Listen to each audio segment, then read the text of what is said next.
Good afternoon, everyone. This is Mike Walmsley, and welcome to today's Wednesday webinar. I'm delighted to have with me today industry legend David Higgins.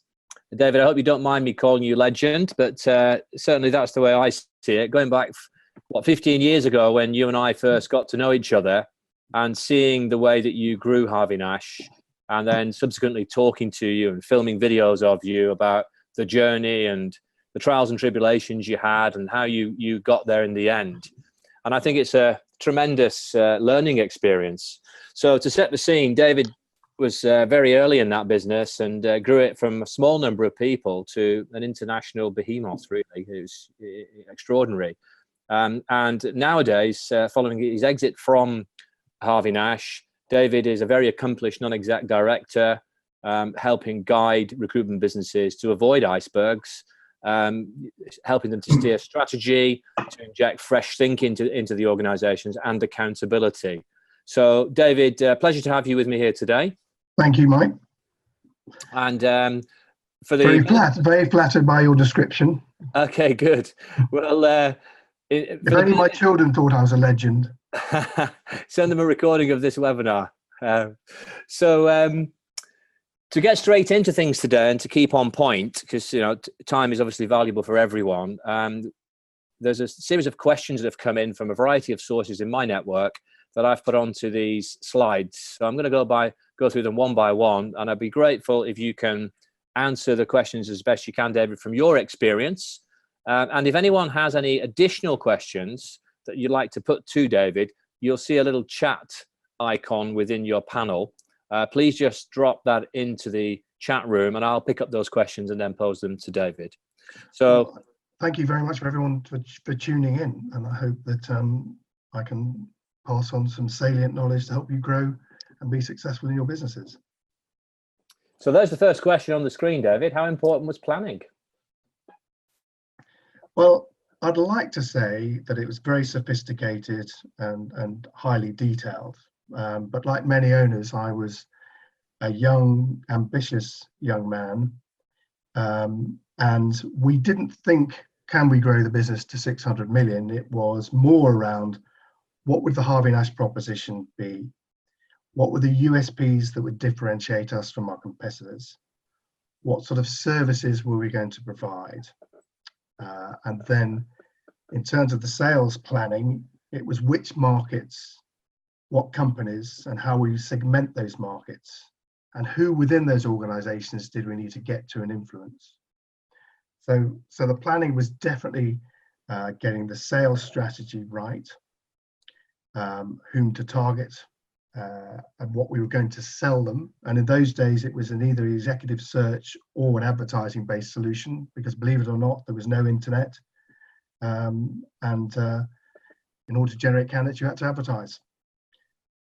And on top of that, to complement the sales strategy, we wanted to ensure that we were planning the service we were going to provide. If it's executive search, what we were going to put into that service that meant that both candidates and clients really did benefit and we were adding value, and that actually we were able to achieve market leading and outstanding completion rates. And to finish off the strategy, we were targeting SMEs for the obvious reasons, because the relationships were less entrenched and they were more open to working with a new specialist supplier.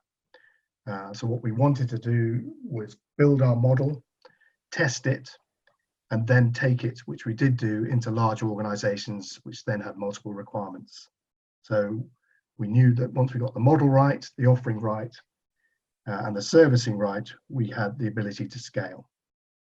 That's really interesting. It sounds like there was quite a lot of planning done there. Was that planning done, like on away days, where you go away with the board and sit down and scope it all out with a whiteboard and so on?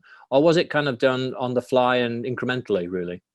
No, there were a large number of days set aside to look at differentiators, look at markets where we felt we had a unique bit of knowledge or insight from our previous lives in business or previous firms, and we were going to target those so that we had a better than average proposition that would resonate with those clients that was more relevant and that we're more likely to win business. You know, when a small group of people try to build a business, you really want to be going after the sweet spots that you're more likely to have success with than broadening out and therefore waste a lot of time in businesses that are not going to resonate with you as a proposition. Interesting. You know, in my experience, David, I welcome your opinion on this, is not too many recruitment business owners and directors invest time out of the office working on the business for the kinds of things you've just described. Do you see that? Is it more about let's make sales and make money, or is there enough planning and thinking going on about how to achieve the end goal?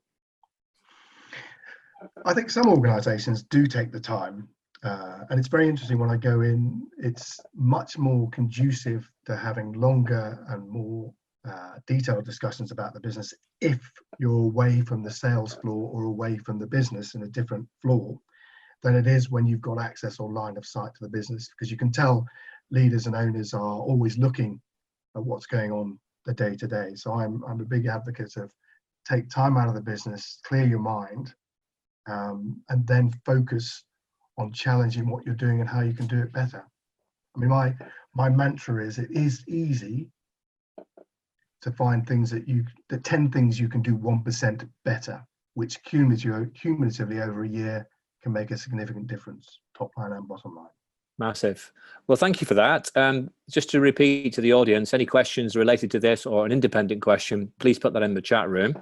Let's move on to the next question. What size were you when you began having proper structured board meetings? Gosh, it's so long ago. I'm not sure I can remember the exact number. It was probably 30 to 40 staff, but it was really the catalyst for board meetings was us hiring our first finance manager. And the reason I say that was I can remember the breath of fresh air that there was someone in the business that would actually produce accurate and timely management accounts, a proper budget, and was actually instigative in producing accurate forecasts. So once you have that sort of information that's meaningful, current, you can then obviously hold yourselves as owners, but more importantly, your management team to account on for monthly performance against budget. So that was really the catalyst for us to start holding structured meetings. Excellent. You know, when I joined Parker Bridge, there was only 3 people. And I remember 2 of them, the 2 major shareholders, disappeared for a board meeting. And I remember thinking, that's a bit grandiose. There's only 4 of us in the company. But I realized that it was like, start off as you intend to be, really. And they did it quite early. So it's quite interesting. So thank you for that. What about external input? During your growth, did you get many advisors, non-execs, coaches, business people, business advisors to come in and help you? Well, I thought about this and I thought, did I get anyone in? But do you know what? 30 years ago, we started Harvey Nash in '86. The recruitment industry was very nascent. It hadn't been really established. There wasn't a lot of coverage commercially or in the papers, and there wasn't a whole plethora of experienced recruitment people who'd moved from selling their business or retiring, offering advice. You think about the businesses then, the only one of substance there was Michael Page, but that was relatively small. Rob Walters started the same year as Harvey Nash. So you can see back then, the recruitment sector was new. And I think it's only in the last 10 to 15 years, you've got very effective bodies like APSCO developing their own advisory parts, but also the professional services firms developing specific recruitment practices to support the sector. So to answer your question, no, there was limited external advice. We obviously talked to our clients, and some of those were obviously very helpful. But once we decided to make the decision to IPO the business, then our advisors changed grade in terms of a big upgrade.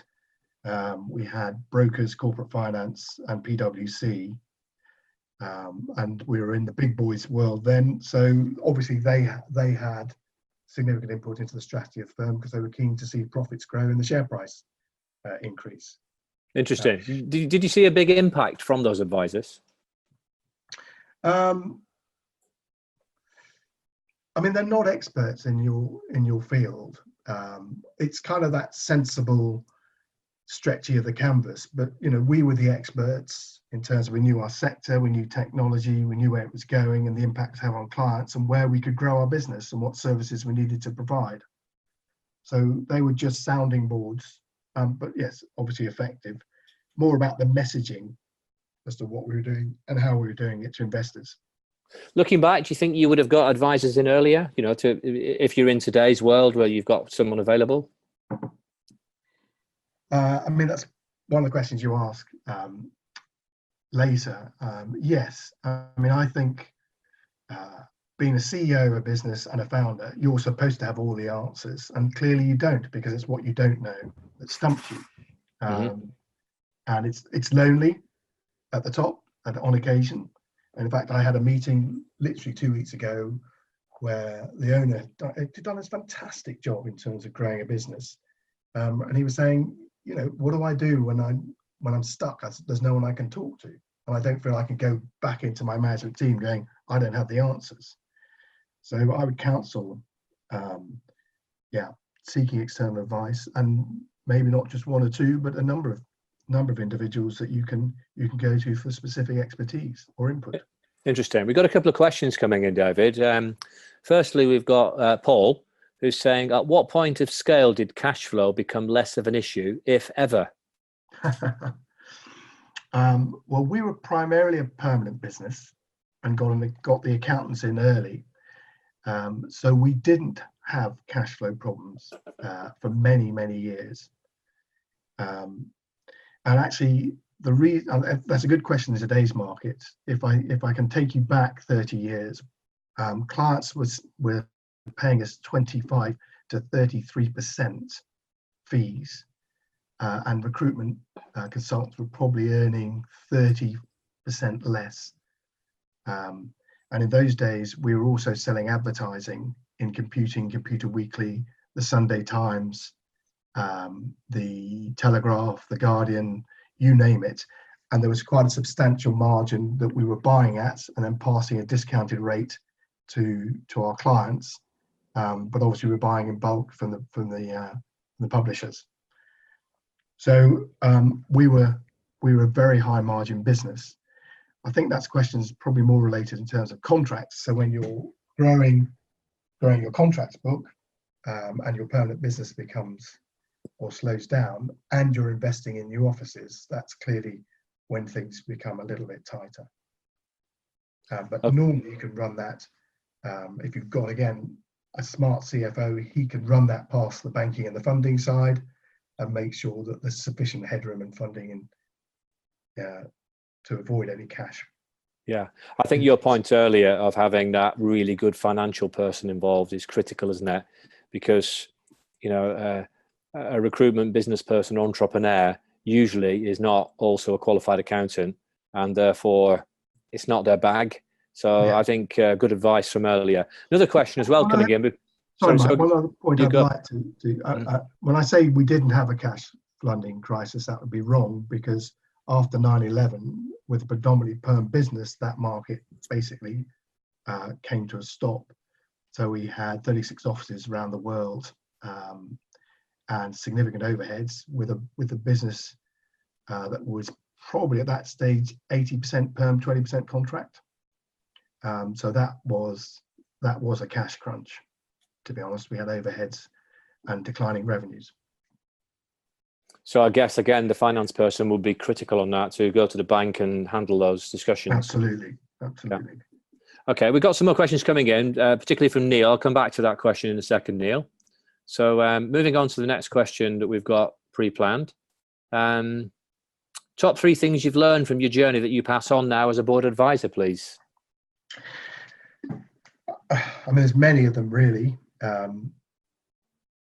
You learn more out of mistakes than you do out of being successful, that's for sure. And it's important that you learn from those mistakes so you avoid them going forward. Mistakes cost time, money, and normally set the business back. But if you learn from them, then there's less mistakes going forward.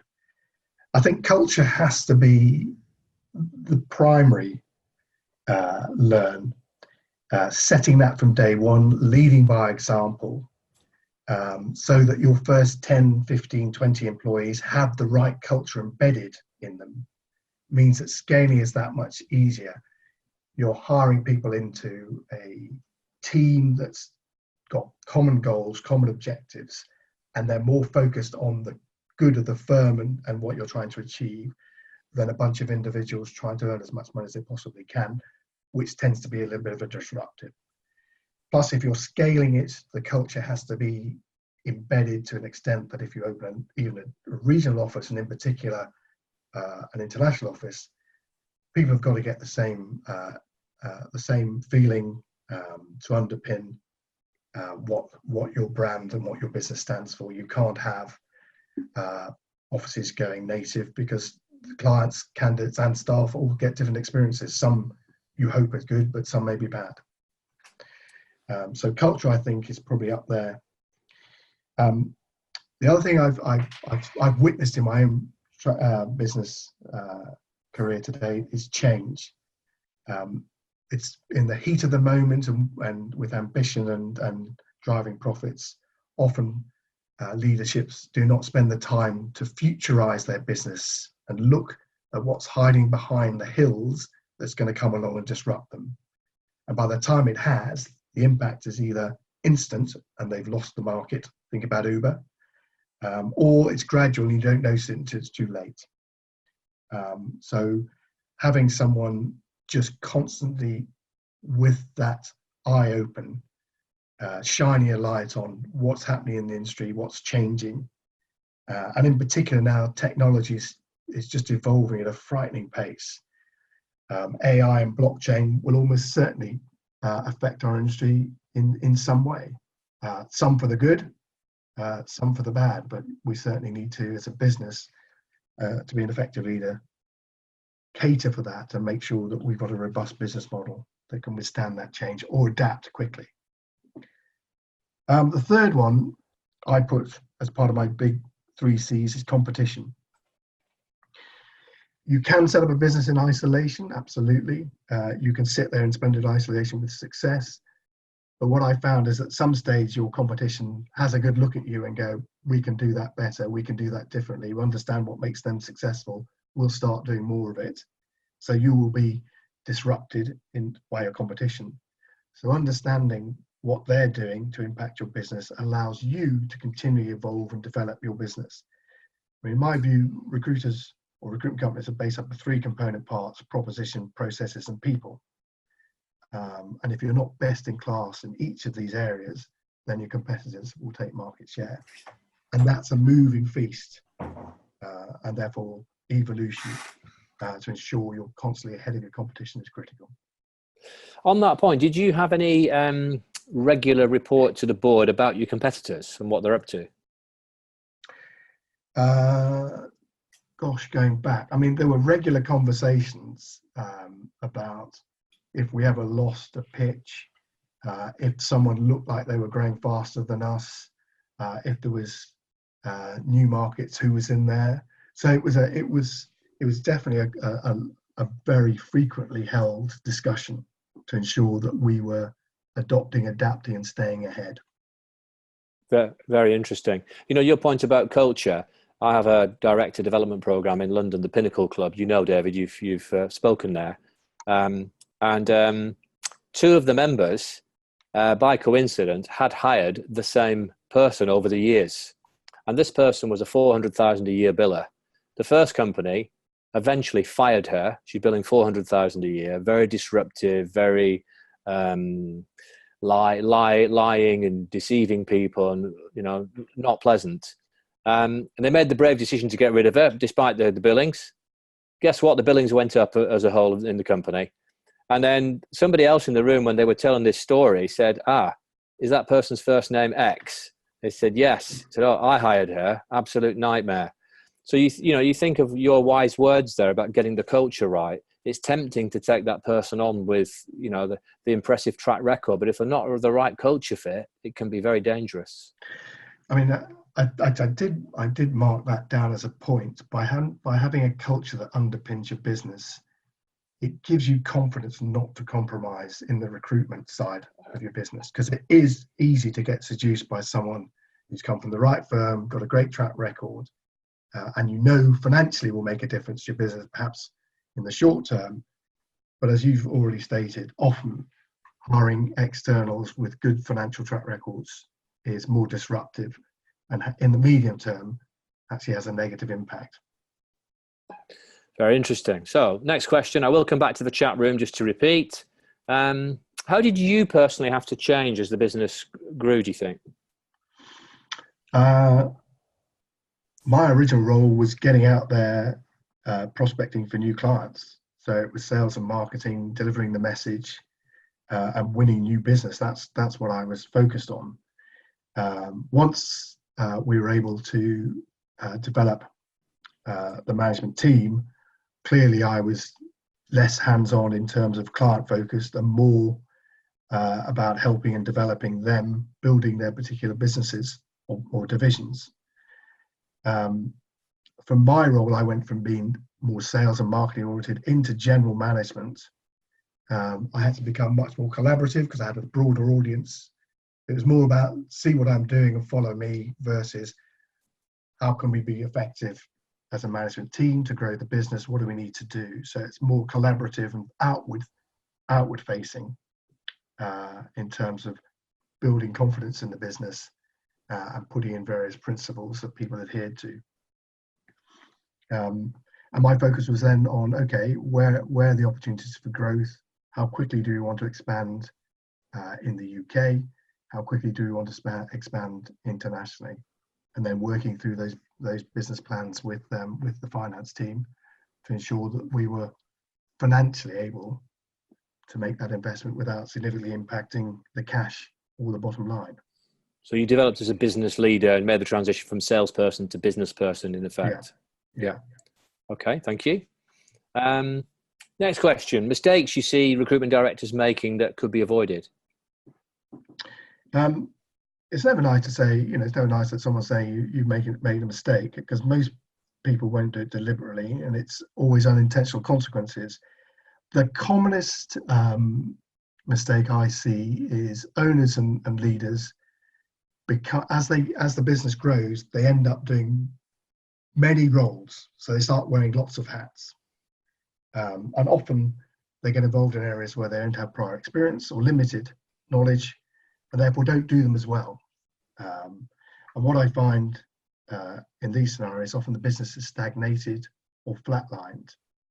And when I go into these businesses and say, well, tell me, what do you do? I have a particular program called the Honesty Mirror exercise, which I do with CEOs and business leaders to analyze how much time they spend in any given month doing what. And this is a real eye-opener. I can tell everyone on the call, if they had their job spec as a CEO or an MD or a director, and then they look at what they actually do in the month, I don't think in any one occasion what they actually do is reflective of the role they should be doing. So my advice in that scenario is, don't get involved in finance if you're not a finance expert.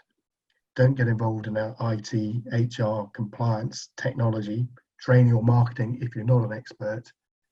One of our successes in Harvey Nash was actually hire much better people around you to do the jobs that you don't have expertise in, and therefore that frees up your time to have a much more impactful role in the business. Great advice. Okay, next question. Sorry, David, you were going to say. I mean, if you think about what leaders have little of or never enough of, it's time. And what I enjoy doing is taking them through that exercise and helping them reprioritize their time and saving them time. You just shouldn't be doing that, because that's beneath your pay grade, and you must delegate. And it's quite a common trait that people keep as many things they possibly can close to their chest. But freeing up time enables leaders to be far more impactful. It's interesting, isn't it? In sport, people will have a coach who can see what they're doing inefficiently, and then give advice. And it's no different really in business, where you're able to then see where there are some inefficiencies. And I love the idea of the job spec. I think it's excellent. So next question, advice you would give to directors in regard to their own development. I don't see enough of it, to be honest. I don't see senior business leaders actively seeking, but I may be wrong. And I always say, listen, having another point of view, having a non-judgmental conversation with an objective third party, having a sounding board, being able to ask the stupid questions that you're too embarrassed to ask is all good exercise. For me, the brain is like a muscle and we need to exercise it. And if you just believe that what you say is completely true, you're driving down a one-way road, and that road may not be the way you want to go. And if you're constantly challenging yourself, constantly asking people, you're either reconfirming your own beliefs or you're enriching your own mind in terms of thinking at solving challenges in a different way. So I'd counsel people to do as much as they possibly can, and there are a number of courses, and there are a number of books. I always used to read books on the way flying to my various different parts of the world, management books. Some of them are tedious, some of them are fun. I quite like the one, I don't know if you've heard of it, Mike, Who Moved My Cheese by Dr. Yes. Spencer Johnson. Yeah. A lot of those, it's the 10% you take away that enriches your thoughts when you're dealing with scenarios, and you think back and go, I can have a different conversation because I read that book. Yeah. Well, who moved my cheese? Really, it just hits home people who are not prepared to change, doesn't it? Yeah. And a very simple book. But effective. Okay. And actually that, you don't have to read the ones that are 500 pages long, because often they're the ones you put down half an hour into the flight, but it's the ones that are succinct and impactful. Yeah, I mean, there are lots of things now where you can subscribe to audio book summaries, where the best business book of the day has been summarized down into a 10-minute audio with someone reading it to you, but concisely. So anyone who likes that kind of learning can do that in the car on the way to work, of course. I mean, coaching and training, most of the time, it's telling you what you know, but it's the 10%. It's probably the 5% that you've forgotten and the 5% you don't know. So it's a 10% gain, sometimes more. But that's why I think it's good to always try and expand your mind and listen to other people and take advice. Absolutely. So next question, and then we're going to take a question from the delegates. The critical components to achieve growth from various different timescales within the business. So if you were looking at 1 to 50 and so on, David, what would you say the critical components to achieving growth in each of those various growth phases were? Well, we touched on this earlier. I call this is the pioneering stage, where you're test marking your proposition, prospecting for new business, and fine-tuning the quality of service. The critical components are, you've got to constantly ask the right questions. Does your proposition resonate with clients? Is your pricing strategy competitive? And more importantly, is your target market buying the services, or do you need to change? And is the quality of service that you're delivering outstanding?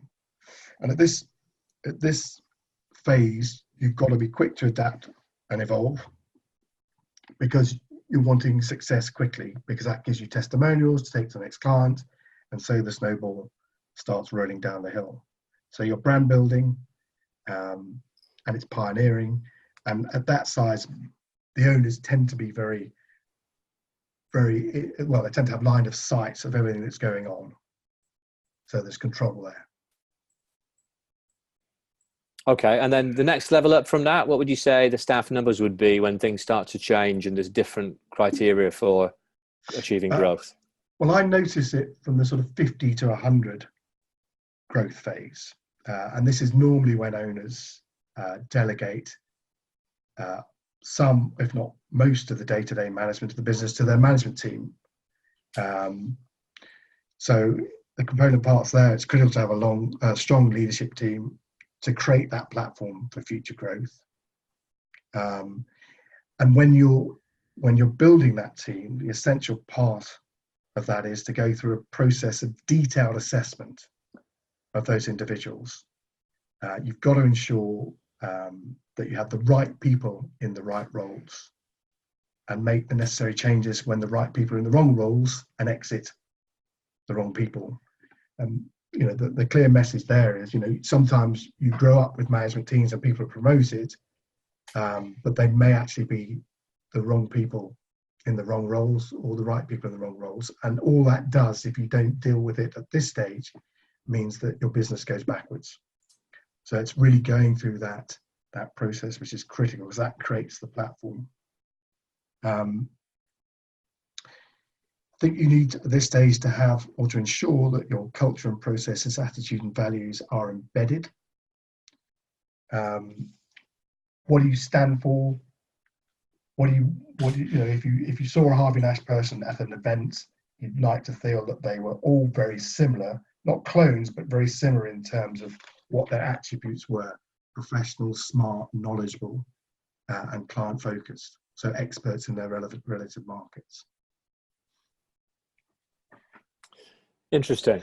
So when you got to the IPO stage, you were essentially talking about management development and getting that management team right there, the way I read that. So how important was it at IPO were the advisors coming in and looking at your second tier of management and assessing how good they were? Yeah, absolutely. I mean, we were 3 owners back then. 2 of us were frontline senior managers, and they, that wasn't enough in their eyes, and they wanted to have a good look at who we had in the next level down, and get them to do presentations and explain what their role in the business and how they'd grow it over the next 3 to 5 years. So yeah, that was interesting. And it's no different really from a business of 30 or 50 staff that gets sold, where the buyer is looking at, well, what am I buying? Am I buying future leaders as a management team? And what's your take on that in the market as to how well developed the managers are in businesses? It's a tricky one, isn't it? If you've got a strong leader and owner, often the management team is a reflection of that. There are other owners that just are very happy to step back quickly, and providing they've got capable leaders underneath them, then that's no bad thing either. Again, I'm an advocate in terms of developing leaders as early as possible.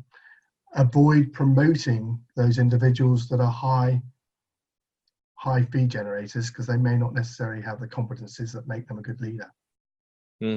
I put together a management diagnostic tool to help people to either realize I've got some gaps in my skills that I need to develop, or to realize, do you know what? Now that I understand what management properly is, I don't want to do it. I just want to carry on billing.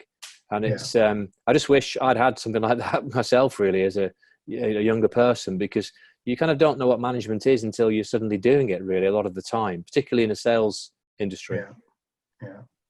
I mean, on the 100+ side, I mean, you've really got to industrialize your processes, professionalize the business, so that there's consistency of messaging, quality, assurance, both internal and external.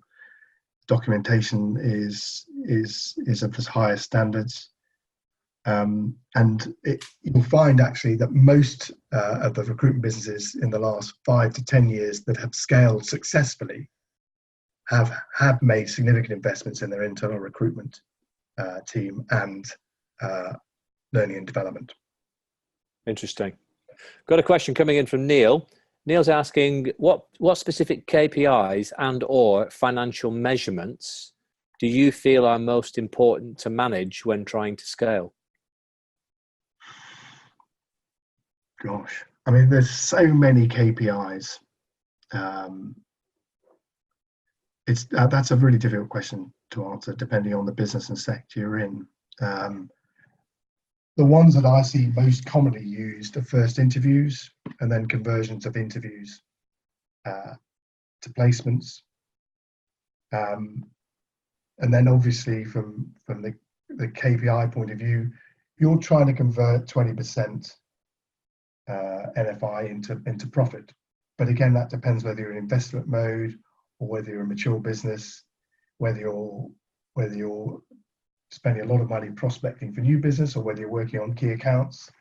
It's trying to make sure that for every pound you earn, you're making 20 pence profit for the business. Okay. And trying to re-engineer back from that. But that's quite a difficult, because certain businesses will be working at lower margins, perhaps some big MSPs, not that they're fun to work with. Other businesses will be doing higher value placements in perm, so they should have a better margin. But what would people view as a good quality financial result would be turning 20% or 20 pence in the pound margin. Interesting. I met with somebody recently. He said their average fee was 11,000, of which he'd calculated that 2,000 of that was EBIT. So it was almost a correlation between the fee and the EBIT. Right. So, which sounds fairly similar to the way you're talking there. Yeah.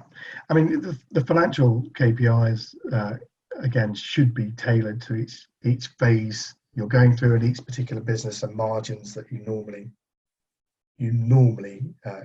can achieve. And it's not very sensible to compare yourself if you're an IT business to an engineering business to a finance business, because there are different remuneration schemes and commission schemes in each of those.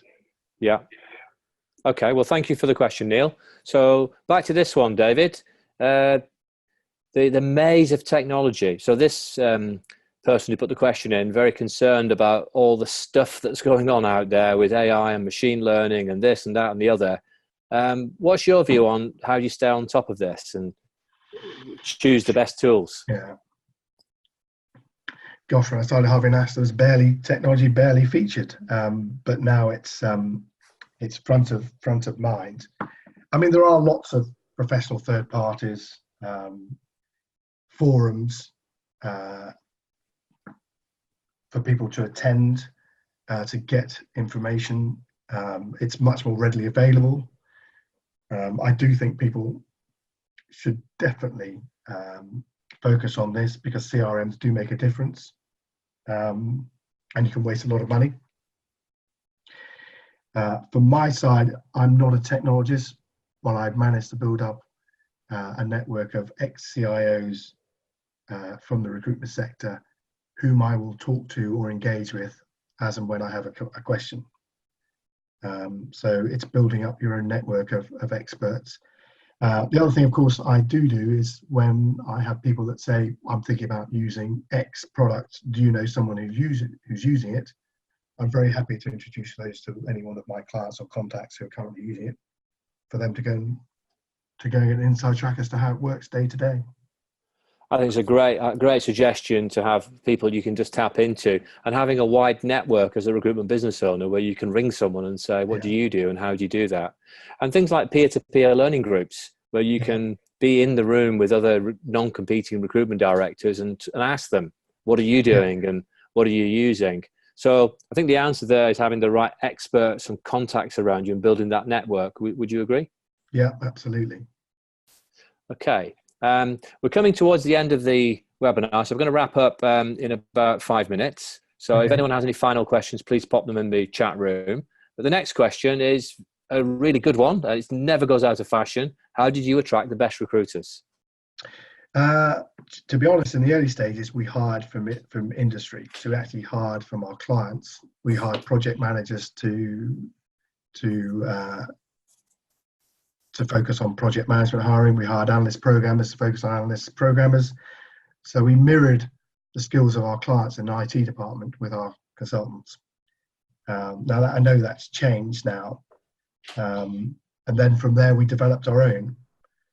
But today, you've got to use every trick in the book and be constantly seeking to be best in class. I've known firms that have had very compelling websites to attract talent.